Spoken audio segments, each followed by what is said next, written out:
Hey guys, we're giving you your first look at the upcoming LG G8X, which is the successor to the LG G8 Think. The phone's display measures roughly 6.2 inches and features a water drop notch to house the single front camera. The back panel is made of glass and is home to horizontally placed dual cameras and an LED flash. Coming to the port and button placement, the power button is placed on the right side, while the volume buttons are on the left, along with what appears to be a dedicated Google Assistant key.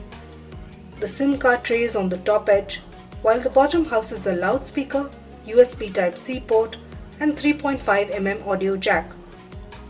There is no physical fingerprint sensor on the device, which hints that the G8X might sport an in-display scanner, a first for an LG phone.